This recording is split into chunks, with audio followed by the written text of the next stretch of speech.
When audio is matched up with video, as is every single video on YouTube, it's a synchronization. And so technically, these are all tiny individual syncs that you're basically allowed to collect money on, which includes your rights as a songwriter to collect.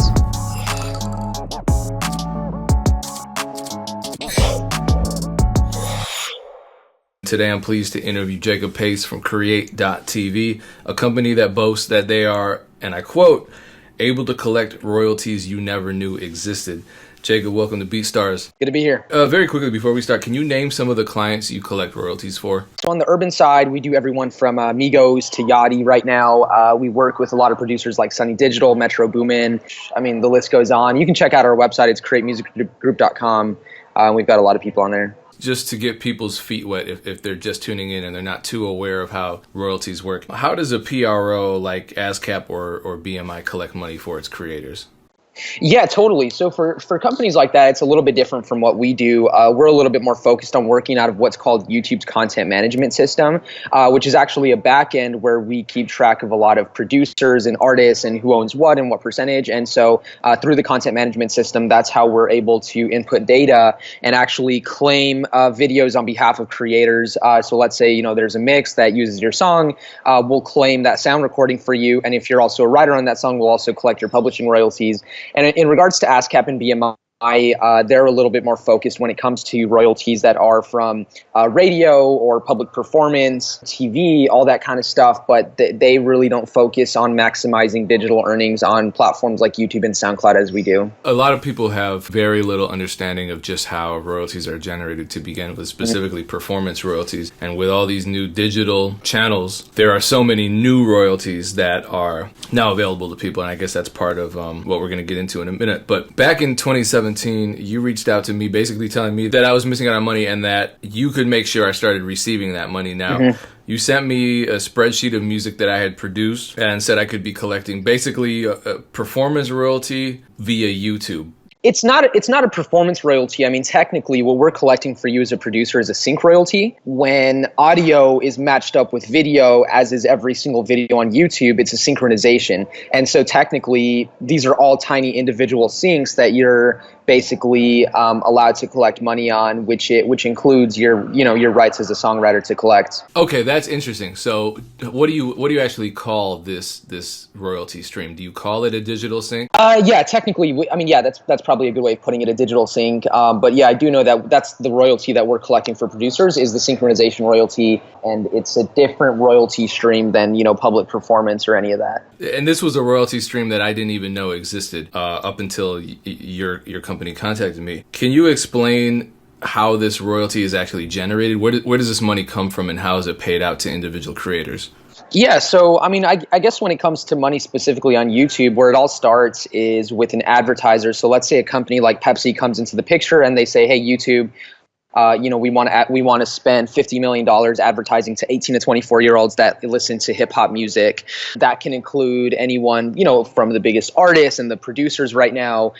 So when an 18 to 24-year-old, let's say in Los Angeles, California, streams the newest Migos song, they're going to be shown a Pepsi ad, and Pepsi is paying out of their pocket to get in front of that consumer profile. And from there, YouTube takes a cut off the bat. I believe it's generally around 45%.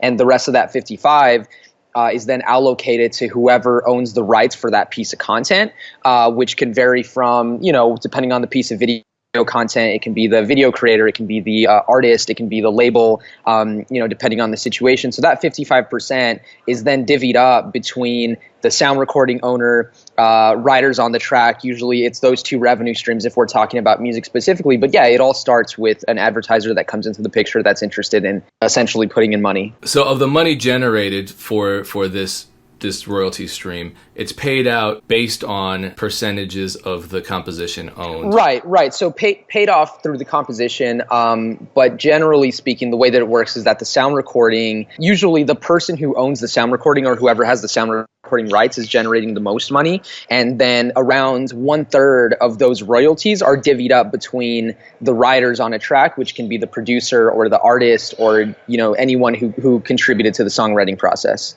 Okay, so it's actually easier if you're independent and not signed to a label that might own some of the rights to that recording. So in both regards, I mean, so like let's say you're an independent artist and you own your own masters, you're going to get paid, sure, a more significant amount because you own the sound recording and you also own a piece of the publishing. Whereas if you were with a label who owns your sound recordings, they're going to take your sound recording royalty because they own those SRs. But you as a writer are still entitled to your composition royalties. But I think the idea is that I'm not saying don't do label deals, but it's a give and take, right? Like you kind of sacrifice something by going with a label, but you're sacrificing something for a reason. So ultimately, as an artist or producer, any decision that you make that has to do with a label or giving up rights, you're ultimately doing for a reason, which is to boost your career, make more money. So even though they're taking, yeah, sure, a higher royalty from you, you still retain your publishing. And again, the idea is that who knows, maybe they make those sound recordings bigger. And generally, yes, they monetize 100%, but as an artist, whatever label deal you sign, you're still entitled to whatever royalty stream you agreed upon. Okay, so let's talk monetization then, because a lot of people are familiar with Content ID, and so you can understand why this would get confused with Content ID. What's the difference between the two? Over at Create, I know a big part of what kind of sets us apart from the crowd is is what we call kind of our manual claiming efforts. So Content ID is basically YouTube's automatic audio thumbprint system that you can put sound recordings into, and it will automatically detect it almost on like a Shazam type technology level, right? Like when you Shazam something, it picks up the audio. So YouTube has that same technology except for picking up sound recordings. So if it picks up, a song being used in a video, it'll place a monetization claim. But we found that more than 50% of those claims go unmonetized because it's only relying on YouTube's Content ID system, and there's actually no one that's verifying, okay, are there more usages of this song in mixes or memes or remixes, or are they sped up, or are they slowed down, or are they manipulated? And as you know, on YouTube, like, it's kind of the Wild West, so really anyone can anyone can manipulate a song or track in whatever which way they like. How does a producer get this royalty, the royalty that you at Create collect? Do they have to go through a company such as Create? Yeah, in most cases, yeah. Because the reason that is because there's only a select amount of companies on YouTube that have a CMS, the thing that I was talking about earlier, the content management system. And so most producers don't have access to that, or 99.99999% of producers don't have access to that on their own. So yes, they do need a company like us to do that for them. I'm sure a lot of producers are watching this and they want to collect on this royalty, but it's probably not worth pursuing for every producer or every songwriter. When, in your experience, should a producer start looking into collecting this stream? Truth be told, I mean, it depends. I mean, I would like to say, the sooner the better. But if you're a producer that's not even getting, I would say the point where it starts to become worth it for you to collect your royalties, if I'm being honest, is around when you hit on average of 1 million plus views on your tracks. If you're getting into the range of those numbers, then I'd say it's definitely worth it to start collecting. Anything below that, I mean, it's going to be pennies or dollars or tens of dollars, probably not totally worth it. But, I think if you're looking at it from just a general producer standpoint, which is how I'm looking at it, the sooner the better. So might as well, get those compositions in, because sure, over time, those tens of dollars can rack up to be hundreds. So might as well just collect every penny. Overall, what are some major mistakes you've seen producers, or maybe just musicians in general, make in the context of royalties and income stream collection? Not collecting them. Yeah, I would say for, that's probably one of the biggest things that I've seen, especially when we take on, a big account, maybe for a producer. It's usually pretty shocking to see times when, like, we'll bring them on and they're not monetizing like 80+% of their catalog, and they're a producer that's getting millions of views on their videos. It's like, holy cow, dude, you're missing on so much money. So yeah, I'd say that's probably the biggest mistake, is just kind of being, naive to it. But again, it's a very new space, so it's not like it's really expected for producers to know about this, or most producers, I guess, in that sense. I just want to hear somebody like you say this.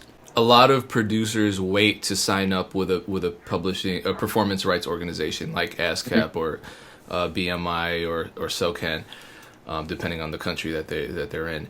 Do you advise that they wait until they start getting big placements or start charting on these platforms to sign up to these organizations, or do you recommend them doing that right away? I would recommend everyone do it right away, just because it solves a lot of problems early on.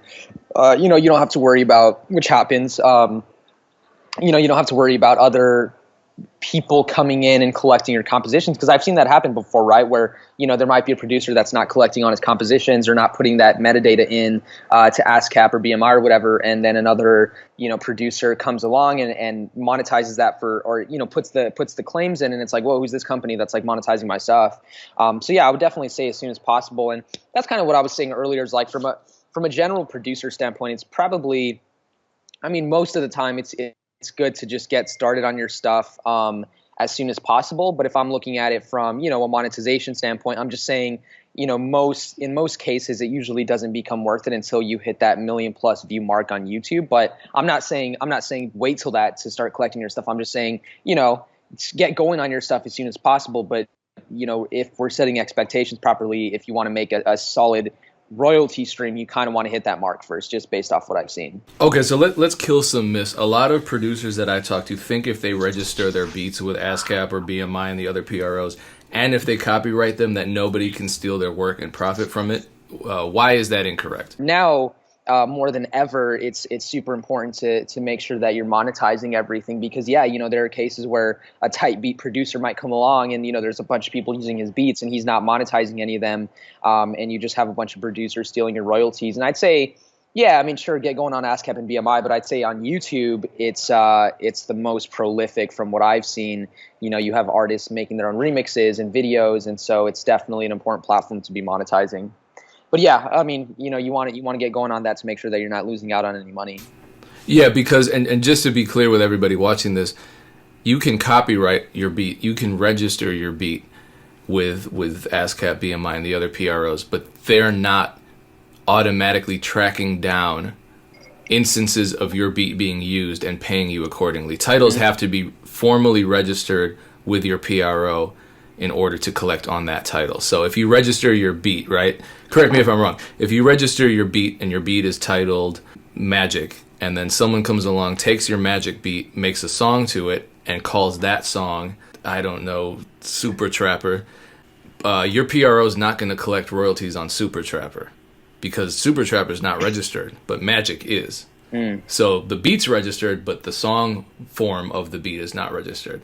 Yep. Yeah, absolutely. If you ever catch those instances of someone taking your beat, and it's not under the right title, then you should 100% put it in. But again, like I was kind of saying earlier, and I think the same mentality sort of applies with the whole idea of, it doesn't really become worth it until you hit 1 million+ views. It's kind of a similar instance on, all these other cases. It's like, it totally depends on how much work you want to put into trying to, chase down every single usage of your beat. On YouTube, it's a little bit more automated and tracked, but it can definitely get pretty difficult when, hypothetically, if you do have tens or hundreds of, artists taking your beats and making their own songs from them. But sure, if they're all getting, if you add up all those tracks together, I'm sure, it adds up to a lot of money. So it's definitely an important thing to do. Okay, final question.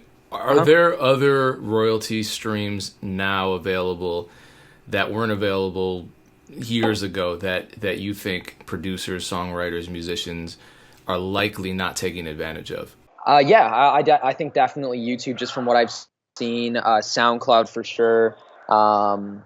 What else? Spotify is kind of like comes in third place as far as, where I feel like a lot of artists and producers aren't really looking. But yeah, I'd start with YouTube. I think YouTube is a very underrated platform from what a lot of producers see. I think they might see stories of like, oh, there's not really that much money on YouTube, or, YouTube doesn't pay artists out or producers, but it's because they're not in touch with companies like us who can do that for them. So yeah, I definitely think YouTube is probably the number one platform where a lot of producers aren't really looking right now, but where they can make a lot of money. Okay, so perfect segue. How do musicians interested in learning more about Create TV find that information? Yeah, totally. So let me double check, but you can go on our website, which is createmusicgroup.com. And if you go to the way bottom, there should be a contact form, so you can just go ahead and fill that out. It says find out what you're missing. Click it. and then it'll take you to a contact form. You can fill that out, and then we'll get your information. Then someone from our team will be in touch. And I believe you recently signed a Street Runner on to create. Yeah. So I learned that back at A3C at the BeatStars Summit. Cool. So I know I've been working with you, and I think he knew that we had already been working together for a while. Oh, nice. So it's cool. Everyone's real connected. Awesome. What's the website one more time? Yeah, Create Music Group. So CREATE musicgroup.com. Okay, great, Jacob. Thank you so much for sharing the information. Yeah, thanks so much, man. Yeah, have a great day. We'll check in with you man. soon. All right, sounds good. Take care. Peace. You too. Bye-bye.